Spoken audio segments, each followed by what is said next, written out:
Hello, salut à toi et bienvenue sur ma chaîne. Je voudrais aujourd'hui partager une réflexion avec toi, puis tu me diras ce que tu en penses en commentaire. Eh bien, je discutais avec un aîné dernièrement qui me racontait un peu l'histoire de trois jeunes filles qui étaient des amies d'enfance, qui ont grandi, voilà, et chacune travaillait, elles étaient pleines de vie, et voilà, leur vie était vraiment intéressante, pleine, épanouie et autres. Et tout a basculé lorsque l'une d'elles a rencontré un homme et cet homme a décidé de cheminer avec elle, de faire sa vie avec et de se marier avec elle. Il y a eu deux réactions, deux comportements antagonistes qui a fait que voilà, leur relation a vraiment battu de l'aile et s'est même cassée. L'une d'elles a vraiment ressenti beaucoup de jalousie, beaucoup d'envie. Et ça comparait à elle et s'est dit, mais pourquoi c'est elle qui se marie en premier? Pourquoi c'est elle qui rencontre cet homme? Elle a même développé vraiment des attitudes, des comportements vraiment toxiques. À la limite même, voilà, il y a eu des tentatives d'empoisonnement, il y a eu des tentatives de taper d'eau, de gourmet, comme on dit souvent. Par contre, l'autre était très enjoué, était très enthousiaste, voilà, célébrait le mariage, célébrait le bonheur de l'autre, s'est proposé d'aider, d'accompagner et de faire vraiment tout ce qu'il fallait, comme une amie, quoi, comme une sœur et tout. Et en fait, je me suis toujours posé la question de savoir, mais qu'est-ce qui peut pousser une femme à ressentir ce genre de sentiments jusqu'au point de porter atteinte à l'amitié, de porter atteinte même à la personne et autres. Qu'est-ce qui peut pousser les femmes à avoir ce genre de comportement?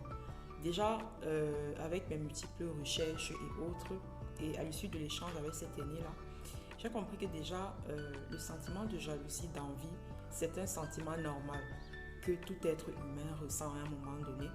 La véritable différence, c'est comment est-ce que la personne gère cette jalousie, cette envie-là. Comment est-ce que la personne gère. Et ça va beaucoup dépendre de son niveau de maturité émotionnelle, son niveau de maturité spirituelle également.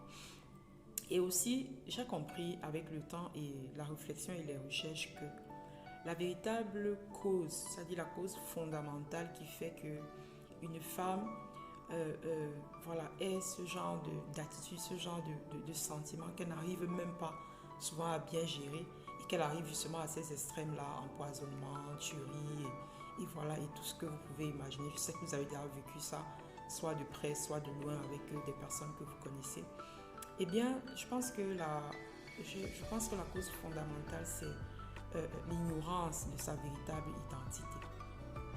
Or, l'identité d'une personne, ça ne se définit pas par notre statut matrimonial. Ça ne se définit pas par le poste que nous avons, les fonctions que nous occupons, le pouvoir que nous a donné les hommes et tous ces artifices-là, notre compte bancaire, notre style vestimentaire et tout ça là. Ce n'est pas ça qui définit notre identité. Notre véritable identité, c'est quoi? C'est le caractère permanent et fondamental de quelqu'un. C'est réellement ce qui fait de lui vraiment son individualité. C'est ce qui fait de lui sa singularité. C'est vraiment la conscience qu'il a de lui-même, la conscience de ce qu'il est d'abord une créature divine. D'abord, il est une personne, il est une créature à l'image de Dieu. Et c'est cette méconnaissance-là de qui on est réellement qui peut pousser vraiment des femmes à avoir ce genre de comportement. Or, ce qu'il est important de savoir et que j'aimerais vraiment encourager une femme qui m'écoute aujourd'hui, c'est que ta véritable identité, c'est qui Dieu dit que tu es. C'est ce que Dieu dit que tu es qui est le plus important. Et tu l'as remarqué, c'est ce qui est le plus stable. C'est tout ce qu'il y a de plus vrai. C'est tout ce qu'il y a de plus immuable, qui ne change pas et qui ne va jamais changer.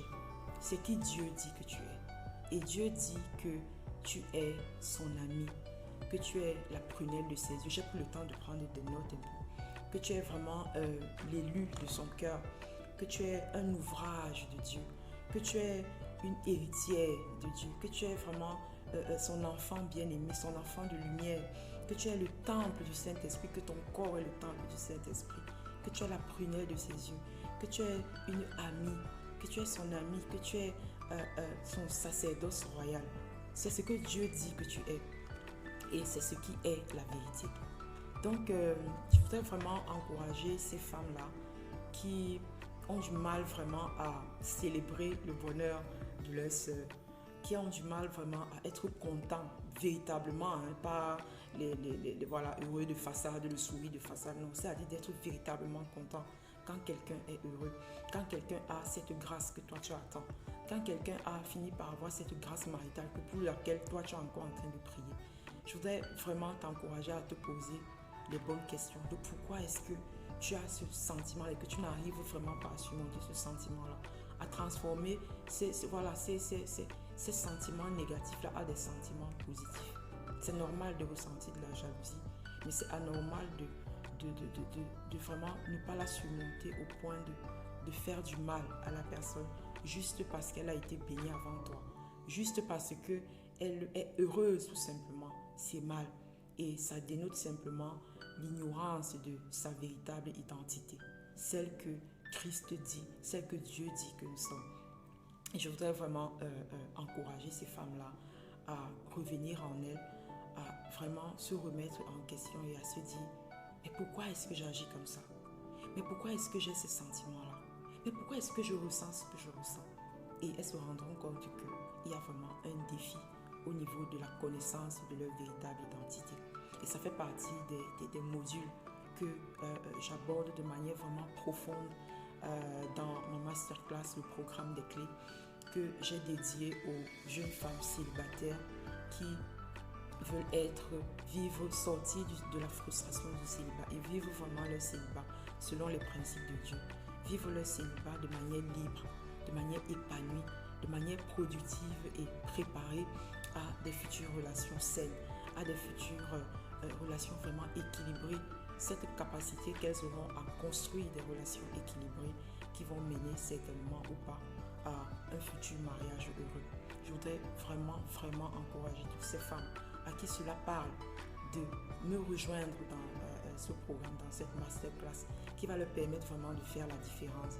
Que cet homme, en les fréquentant, puisse dire: j'ai rencontré des femmes et celle-ci elle est spéciale, celle-ci elle est différente, celle-ci se démarque des autres de par sa manière de vivre, de par sa manière de penser, de par sa manière d'être, par sa véritable authenticité, sa singularité.